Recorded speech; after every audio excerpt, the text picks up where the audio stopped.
Hello and welcome to the 35th episode of The Real List, a podcast about our real list.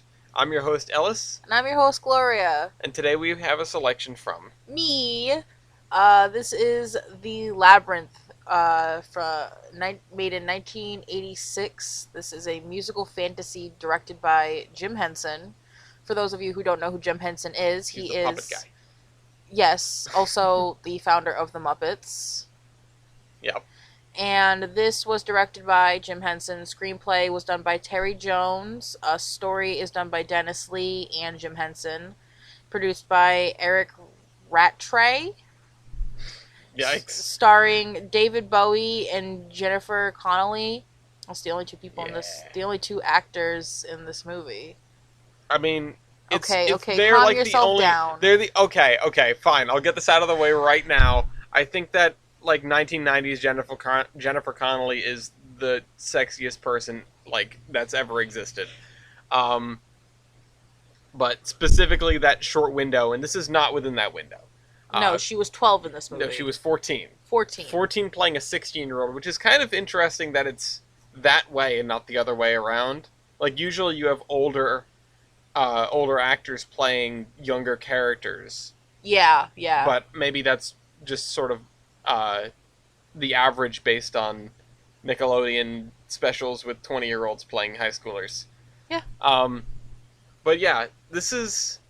What did you think of this movie? I don't know what to think of this movie. Okay, I really don't. For those of you who don't know what this movie is, this is a movie about a girl who wishes that her brother gets taken away by the goblins, and the Goblin King obliges and takes her brother away. And she's like, no, bring my brother back. And so he brings her to his labyrinth, and she has to get through the labyrinth into the castle within 13 hours, or her brother will become a goblin himself. I don't know how I missed it at the beginning, but I could never understand how much time was left, because I thought he said 36 hours. No, he said 13 hours. Yeah, no, I realized that when I was reading through this afterward, and I went, oh, yeah, that makes a lot of sense, because the clock is 13 hours. Mm-hmm. I spent the whole movie going, damn, I have no idea how much time is left, until it gets to the very, last couple of hours, and it's clear that it's going to end right at the 13th hour. And then I was sitting there going, well, why did he say 36? He didn't say 36, he said 13. But I have a love-hate relationship with these movies that have a supernatural element that's just that just exists. Mm-hmm. You know, that there's no preamble to. The characters aren't at all like, wow, this weird supernatural thing exists. No, they live the weird supernatural thing. Yeah, but it's not like clearly a part of their everyday lives, but it does exist, and they don't really question its existence. They don't question its very existence, so you have to assume that these sort of, you know, she's never like, wow, the goblins are real. Of all of the things that Sarah says during this movie, many of which are to herself, because there's a large portion. She also says that's not fair a lot throughout the movie. That's true. That's like her go-to line. That's not fair. Yeah, this isn't the strongest movie in a lot of places, and I can see why it flopped at the box office. It made like $12 million it made $12 million domestically and $34 million worldwide on a $25 million budget, which is a profit, but it's not. It's not a lot of profit. A lot of people do like this movie. I like this movie only because, I like this movie for multiple reasons. I like this movie because, one, Jim Henson did create a majority of the characters. I mean, the puppeteering is the puppeteering. One of the best aspects of this film. Yes, I like the characters. I like the plot line. I like how it has its twists and its turns, and This is my pick. Yeah, no, this is your pick. Go ahead. I don't mock your movies. Well, you could.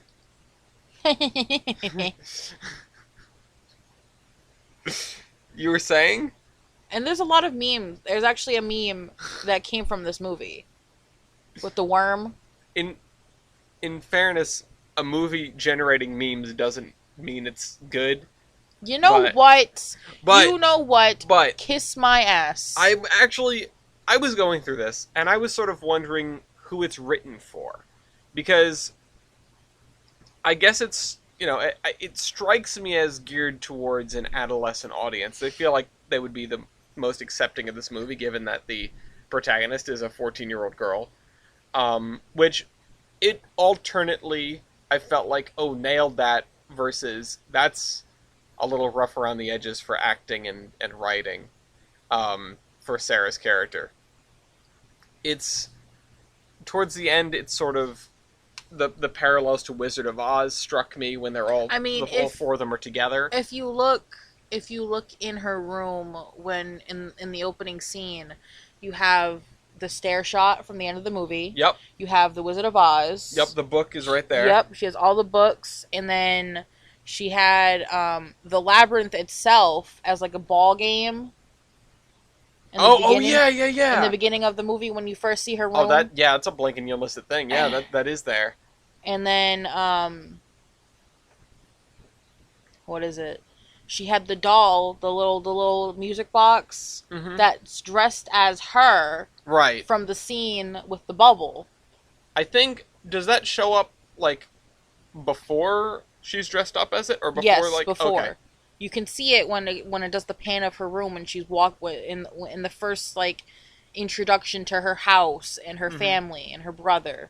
I kind of wish that they had done more with that, actually, because... Well, I mean, they did when she was in the junkyard. No. I agree with you. I'm saying, like, I wish it was more clear, like, that things in her room were inspiring the characters that she met. Like, I feel like that would have been, like, an even stronger parallel. I mean, she has all the, like, the books and stuff. I think her having the Wizard of Oz was really great as, like, because when it clicked, like, oh, this is like the Wizard of Oz. She also had a Labyrinth book. Right. I mean, that's sort of what got the whole thing started. It's sort of like Jumanji in a way, you know? Yeah. Did you also know that her dog was the dog in... Yeah. And that's sort of what got me thinking this. Because when they all appeared in her room at the end, I thought it was going to be like her toys and her stuffed animals, like, were the physical representations of these characters. But unfortunately, either that parallel was too subtle or I missed it. I just thought it would have been neat. I'm trying to think of a movie where they do that, where it's things from real life that are sort of taken into the fantasy world. The only one I can think of is a really poor example for this, and that's The Life of Pi. Have you seen Life of Pi? Yes. You know how there's, like, the real story of how the cook and the person had like, the real story of what went on the lifeboat instead of with the animals? That he talks about at the end?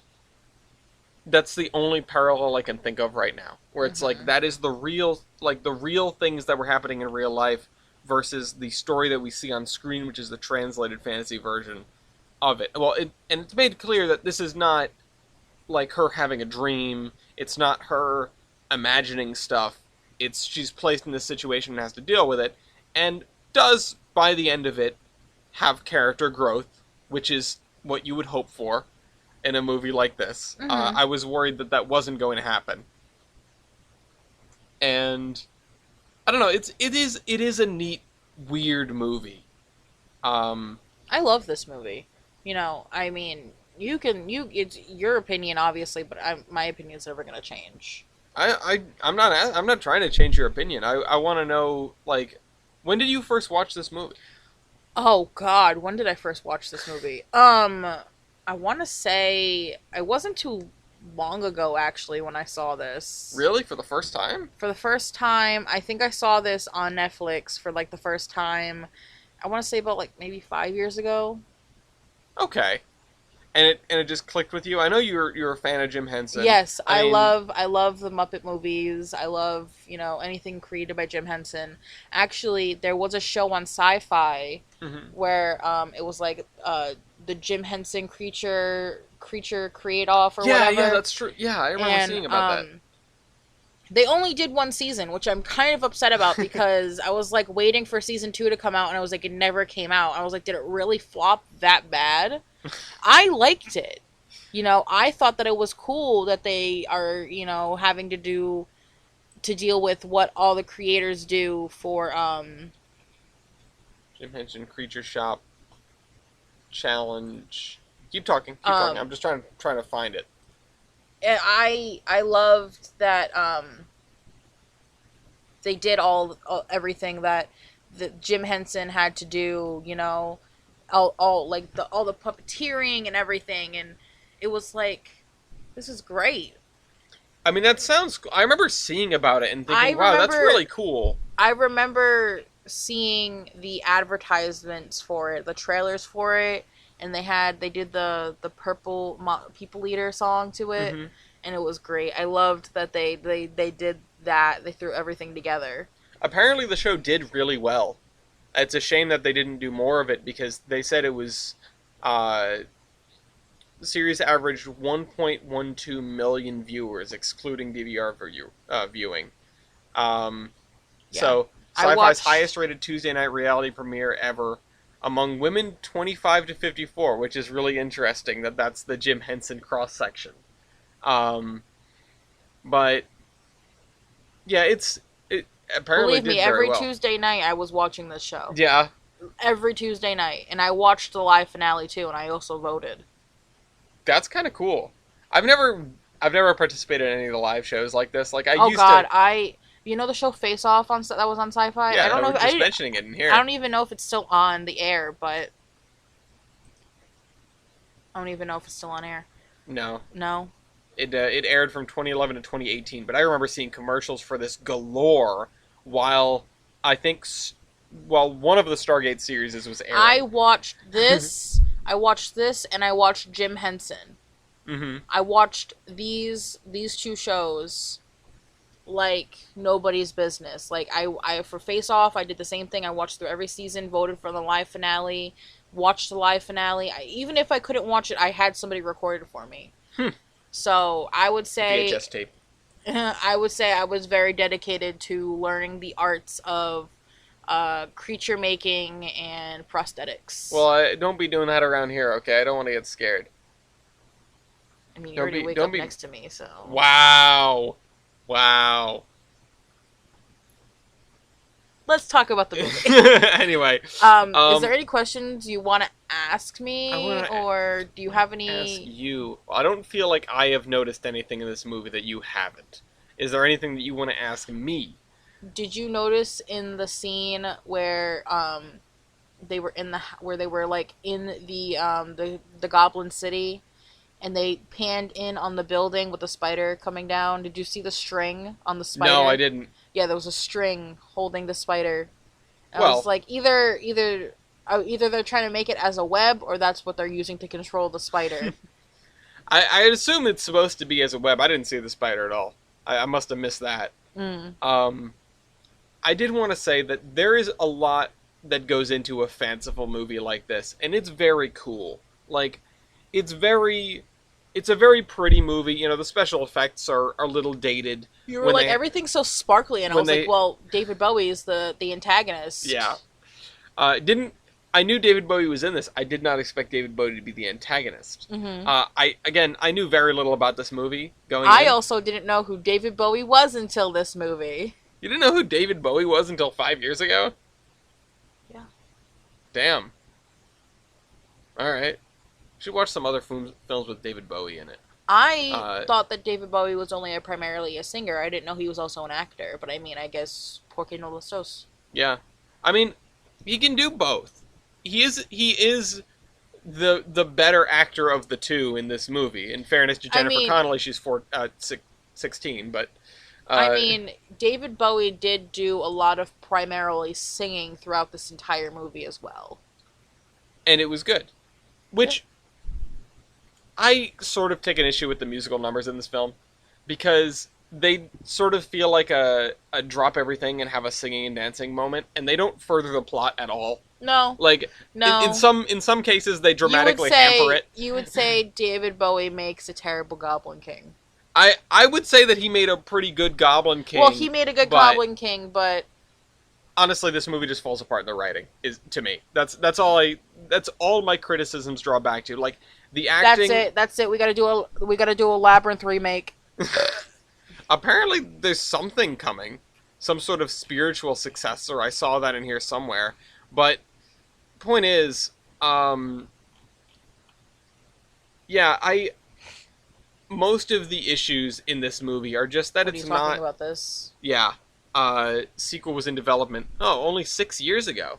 Any day now, it'll be here. So it's in development hell, surely. Nicole Perlman, is that Ron Perlman's daughter? It has a lot of attractors, but it's not a movie where you gain very much from paying close attention to the plot. Even Connelly's character doesn't change a ton. Like, No. she learns her lesson. Yeah, she learns her lesson, But- but like she really doesn't learn anything. Yeah, and Don't trust strange men that come through your window, girls. in fairness, she didn't trust him once he came through the window. Can I just say how David Bowie was first an owl? Yeah. I mean, it's neat. It's a sort of take on the vampire thing where you turn into a bat, I guess. Of course, I saw the owl at the window, and I was just like, holy crap, she's going to Hogwarts. And then she started calling the dwarf Hogwart. When did the first Harry Potter come out? Harry It came Potter out in like the book? 2000s. You mean the first Harry Potter book? Yeah. So 1997. I like how This movie came out in 86. this movie is the earlier use of the word Hogwart. So now I need to know where that comes from. Because there's got to be like a... Look it up. Hold on. I'm not going to do that now. That's going to be a rabbit hole that I'm going to go down. Where does the word Hogwart come from? Or Hogwarts? Because this is 11 years before the first Harry Potter book, and she's Maybe that's where J.K. Rowling got the name from. Maybe. You never know. That would actually be really funny. I also love how you were like, wait, 24 hours already went by? And I was like, Again, we're going back to the... Didn't I tell you, I told you, I was like, didn't you hear him? Time goes differently in here, in his world. And you were like, no, I didn't. No, I did hear that. I just was like, I don't get it. Because I didn't understand, because I thought it was 36 hours instead of 13. When he's like, 9 hours is left, I was like, holy crap, it's been over 24 hours since she went in that maze. Doesn't she have to, like, eat or sleep? What did you think about the poop chute with all the hands? I don't know. Helping hands. I'm not about that. I don't need a bunch of hands coming out of the walls and grabbing me and grabbing at me and like, don't look at me like that. I'm good. I'm good with like maximum one extra pair of hands on me. Don't need like 36. Although, you know what I was thinking about that scene?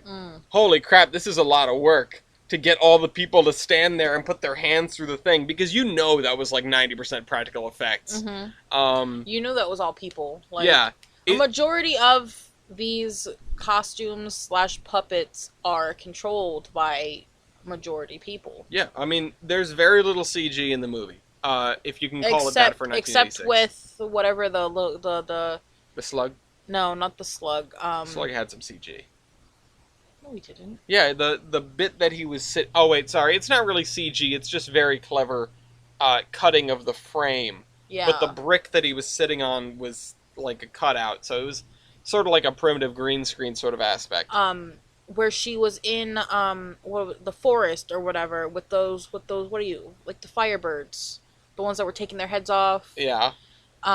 The screen when they were dancing, you could obviously tell they were being controlled by strings, but the screen was like obviously terribly trying to green screen itself. Yeah, and oh god, when she's standing in front of the wall. Yeah, the wall. Where she meets the slug, and he was like, "Oh, it's everything isn't how it seems here," and she was like, okay, you can tell that the wall was definitely. It's an early green screen, and it's a little bit rough around the edges. But honestly, as far as like 1980s CG goes, because there's so little of it, the effects in this movie have aged decently well. Because most of it's practical, and that's the thing about practical effects is they basically don't age. I also did one thing I didn't notice the first time when I watched this movie is the balls that uh, the Goblin King is holding. They turn into bubbles when he sets them out. Yeah. I didn't notice that the first You didn't time. notice No, that? I I did thought not. that was neat. I was like, oh, he's like casting bubbles. And of course, I've been playing Noida for the past 24 hours, so I'm like, spells! Did you also notice the rock formation that looked like David Bowie's face? I noticed a lot of rock formations that look like faces. So when Hoggle is coming out and Oh, yeah, and then Bowie He- ends up sitting in it, right? gives Hoggle the peach. Yep. You know the rock formation right before Hoggle comes around in between the Yeah, rocks. I know it exactly looks which like one his you're talking face. about. Yeah, okay, I see it. I didn't notice. I never noticed that at first, actually, either.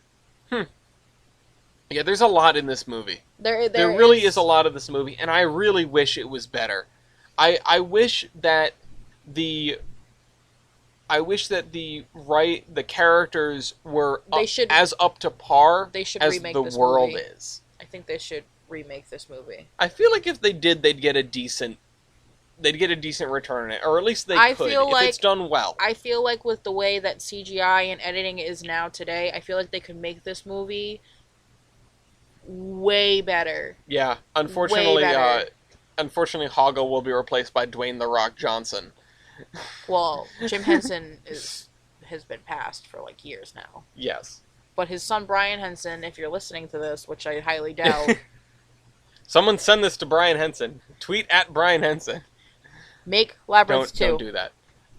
Well, we need to talk to who was the person that said they were working, that Nicole Perlman. Tweet at Nicole Perlman. Don't actually do that. Yeah, this is a hell of a movie. I can understand why it has a cult following. I can understand why it didn't succeed at the box office, but I can understand that a lot of it's clear to me that the people who made this movie cared about this movie. This isn't something that's just thrown together for a laugh. It's got some weak spots, and unfortunately, those weak spots are kind of the foundational bedrock of what a movie is supposed to be. What did you think of the little people turning up her stones when she was marking them? That was kind of funny. The first time it happened, I was like, oh, damn, that's a weird coincidence. She's going to get lost because that person turned the stone over. And then I realized it was on purpose. And I'm just like, wow, this maze is really, it really is unfair.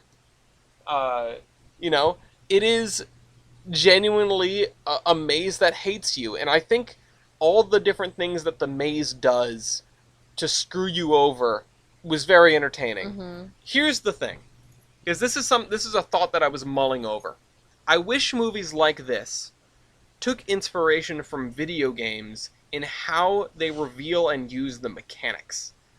A typical video game is going to introduce you to a thing, and then it's going to use that thing, and then it's going to introduce something else, then use it, and then something else, and then use it, and then it's going to put all those things together, and you get this slow and gradual build up until the character has sort of figured out, or the cast of characters, has figured out how to work together to get the result they want. Mm-hmm. And it doesn't really that could have happened here. And I feel like I need to rewatch The Wizard of Oz to know What, the original Wizard of Oz? the original Wizard of Oz, just to know if that holds up to that same sort of standard. I know that these things were made before modern day game development, but that doesn't mean that that introducing mechanics and using them and expanding on them is new to media at all. How did you feel about Ludo's character? Stinky. That was... I feel like Ludo was the best character. Sorry, I just verped. I would have had a better response to that, but I just...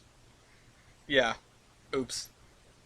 Ooh. But no, Ludo is entertaining. The little dude who has COVID is entertaining. The Hogwarts, I don't know why, I don't know why she kept helping him. But then again, I really thought this was going to be a character study in how to make an unlikable character, a likable character who's not ostensibly not a good person or likable. And What about the poop swamp? it almost is. God. It almost is, but like she's not consistent enough as a character for that. I don't.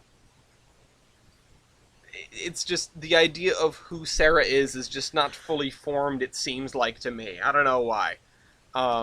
Maybe I'm off base on that, but the movie didn't do very well, so maybe I'm not. Um, the poop swamp was. The bog. I Of felt like I internal should have been stench. disgusted, but I was just cracking up the whole time. Because it was a flatulent river. Yeah. It was a flatulent swamp. Um. Anyway, so what do you rate this movie after all this time? Oh man. I say after all this time. This is not one of your childhood films. No, it's not. What do you rate it? Man, I've been mulling it over, and honestly, I think I'm gonna have to give it like 3. Which What? I'm gonna have to Really? give it a 3. I'm gonna have to give it 3 stars. It's not that good.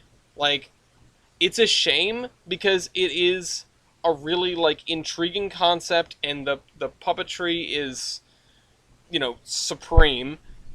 But it's just like the acting is okay, the writing is not great, and yeah, it just all sort of falls apart to me. I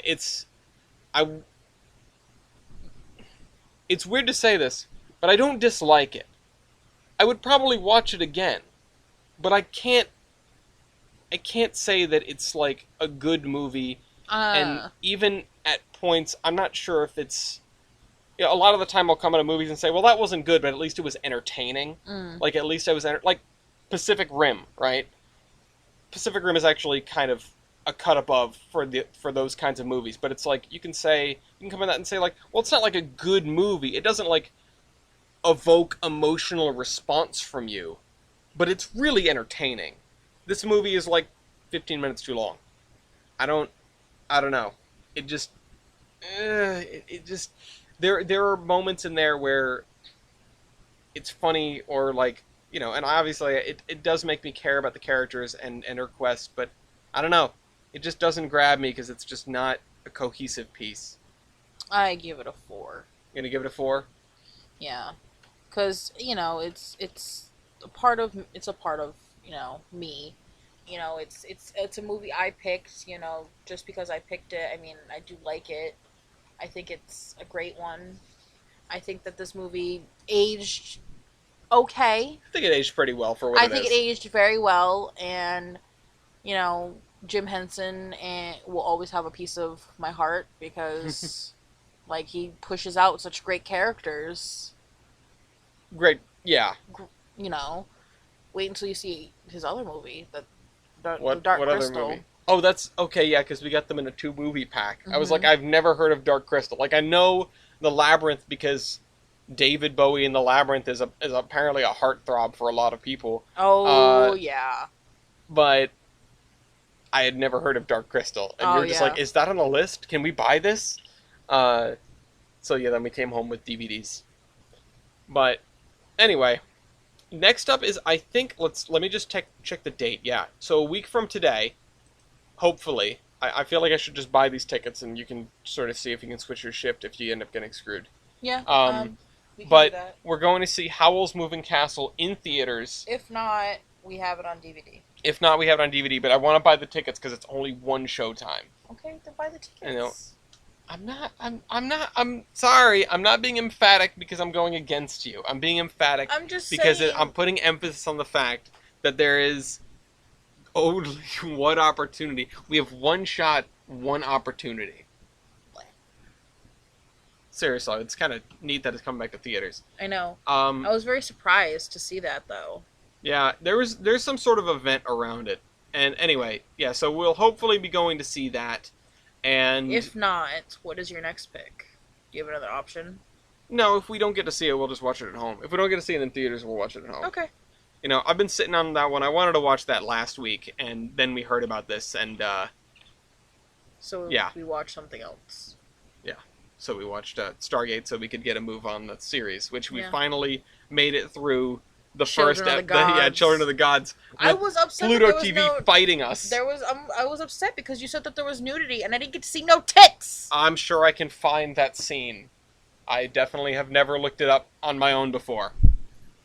Anyway, there's a movie. There's a couple movies with Jennifer Connelly topless. Anyway,